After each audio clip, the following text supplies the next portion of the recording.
the church. You see, and that's why, I was speaking of the last couple weeks with the new church. It's understanding that this is our place in history to live in this blessing, the Eden blessing. I mean, this is our place right here. That God's will for us to live in the Eden way of prosperity, of health, of life. The church's mission is to drive out death and bring life. From the very beginning.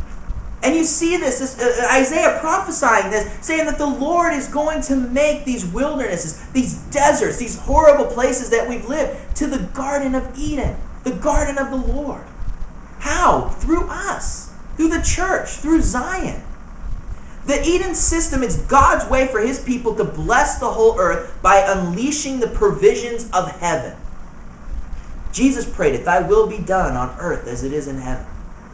Seek first His kingdom. That was God's will, His purpose, His plan, the Eden blessing. Okay, now I want to get into something even deeper here. So, the flood comes, right? Destroys the whole earth. Then you got Noah. Noah has his 3 sons. You guys know the names of the 3 sons? I got $1 for whoever tell me the names of the 3 sons. Except for Bud. Because I know Bud knows that. Shem, Ham, and Japheth? Close. Shem, Ham, and Japheth. Now, who can tell me this? Who did Abraham come from? Who was the Jewish descendants? Which one did they come from? The Shem. Okay, so I'm going to talk to you about the 3 sons of Abraham, because this is going to be pertinent here, because you're going to see, where did the world system originate? The way that we live right now. Have you ever thought about it? How do we live right now? What do? You have paper. You take that paper and let's start here. You go out and you work really hard. You get paper for working really hard, for slaving, being slaves. I mean, that's what you basically are. I mean, we're slaves. We are paid slaves. We're slaves.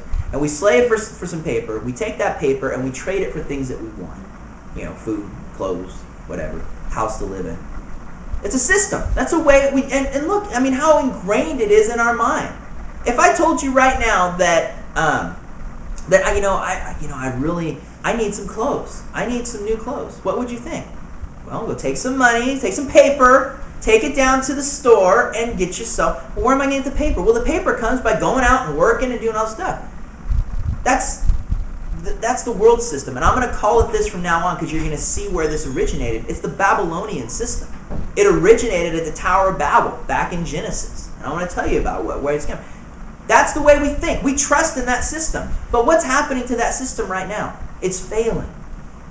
It's failing. And in a lot of ways, it's failed. You have to print more money because for some reason, there's not enough money. Even though when you look at it, we're the richest nation in the world, yet we have to print more money. And we don't have enough money to pay for everything that we want because we spend too much. The system fails. It's failing. And it's failed right now. That's why you hear about these bailouts. That's why you hear about all this stuff going on. Because the system fails. The Babylonian system is not built upon an eternal system. It will fail. Now, what if I said instead, well, you need clothes. Well, why don't you take what you have and find a place that you can give the clothes that you have and then believe God to get you some more clothes that are even nicer? Well, it doesn't make sense. Why doesn't it make sense? Because that's not the Babylonian system. The Babylonian system is based upon selfishness and greed. It's based upon my power and my ability to produce. There were 3 sons from Noah, Shem, Ham, and Japheth. Shem, who was, eventually the descendants of Abraham, he went on to become, and historically speaking, some people believe, Melchizedek, a high priest. Jewish historians believe this was the high priest Melchizedek. It was Shem. And he stuck to this blessing that he learned from Noah, who learned from Adam. He held on to this blessing that God spoke over them and believed it. He became a high priest, the only priest to God.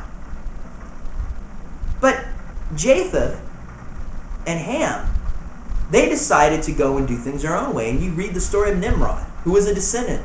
Ham and Japheth were the Gentiles. They were the ones, and you read this here with Nimrod, him and all the descendants of Ham and Japheth, they started building the city. And it's amazing because they said this. They said, let us make a name for ourselves. Let's get together. Let's make this city, and let's build this tower that reaches to the heavens. Now, one of the things, why did they build a tower? Well, what just happened to the earth just probably about 100 or so years before? The flood. They didn't want to get flooded. And they were afraid. The system was built upon fear. Was built upon selfishness, on what they can do for themselves. And it's amazing because God sees this. And he says something that's amazing. In Genesis, it's Genesis chapter 11. I'm not going to turn, I'm just going to tell you the story here. But he says, nothing they imagine will be impossible for them to do. Why? Because they're using God principles of imagining it, of believing it, of speaking it, and then going out and working. They're using the principles, but they're for the wrong reason. They're built on selfishness, on greed, on setting a name for themselves, and on fear. And so God goes into the middle of that and mixes up their languages.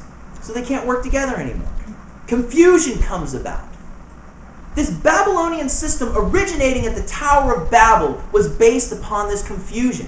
People, what are they doing right now? With the, they have all this stock out there, and the stock's going down, and they're selling it when it's low, and they're buying it when they're high. They're confused. They don't know what to do.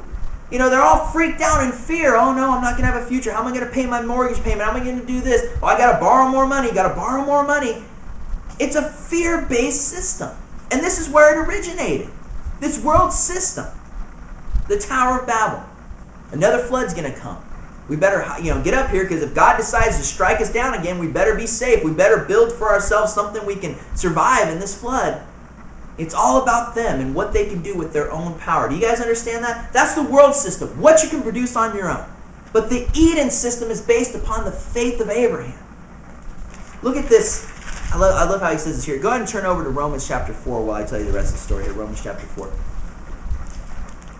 While Ham and Japheth built, and their descendants built the world system, Shem kept the blessing. The order of Melchizedek, the founder of Jerusalem, the king of peace, it said. He was a high priest and the speaker of the Most High God. You know what's amazing? In Genesis 14, when Abram had went out with the different kings to try to go back and defeat these armies that have come, and they destroyed Sodom and Gomorrah and took his nephew Lot, and Abraham got together with these guys, and they went on this campaign and defeated these kings. And when Abraham was coming back, here comes Shem, or Melchizedek, to bless him.